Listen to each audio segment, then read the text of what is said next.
नमस्कार दोस्तों, आज मैं आपको बताऊंगा square of two digit number आप किस तरीके से कर सकते हैं वेरी क्विकली। बहुत ही जल्दी आप स्क्वायर निकाल सकते हैं किसी भी टू डिजिट के नंबर का। फॉर एग्जांपल 96 का स्क्वायर करना है तो इसका जो आएगा दैट इज 9216। ये कैलकुलेट किया है मैंने, इतना ही टाइम आपको कैलकुलेट करने लगेगा। सपोज आपको 93 का निकालना है तो ये जो आएगा दैट विल बी 8649। ठीक है, 98 का आप करना चाह रहे हो तो ये आएगा 9604। इतना ही समय लगेगा। ये मैंने याद नहीं करके रखे हैं, कैलकुलेट किए हैं बेसिकली ये मैंने, तो आप भी इसे कैलकुलेट कर सकते हैं। तो आइए जानिए किस तरीके से ये होता है।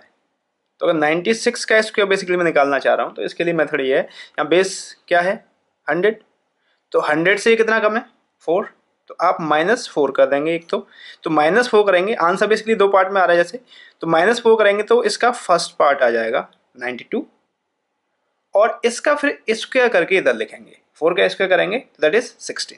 तो आंसर हो गया 9216। तो 9216 ही लिखा था हमने। तो आपको कितना टाइम लगेगा इसे सोचने में, 100 से कितना कम है 4, तो 4 कम करते 92 और 16 उसका स्क्वायर लिख दिया।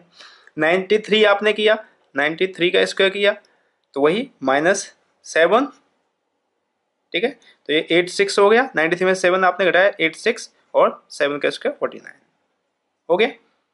98 का आप कर रहे हैं, 98 का स्क्वायर कर रहे हैं तो -2 हो रहा है, 96 और 2 का स्क्वायर 04।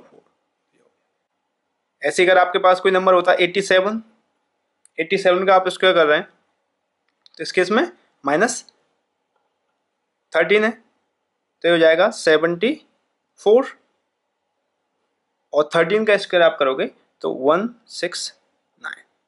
तो यहाँ पर बेसिकली स्क्वायर आपको जितने नंबर्स का ज़्यादा का याद होगा उतना पॉसिबिलिटी है कि आप स्क्वायर ज़्यादा निकाल पाएँ, क्योंकि अगर ये 87 से और कम होता तो आपको यहाँ पर ये स्क्वायर ज़्यादा पता होना चाहिए या फिर आपको बेस चेंज करना पड़ेगा। अभी हम 100 बेस पे बात कर रहे हैं, आपको उस केस में बेस चेंज करना होगा।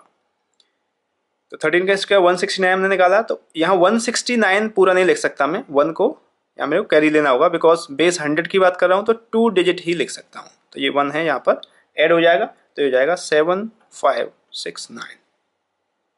तो आई थिंक आपको ये समझ में आया होगा। आप 2 डिजिट का कोई नंबर है उसका स्क्वायर निकाल सकते हैं आसानी से। Thank you.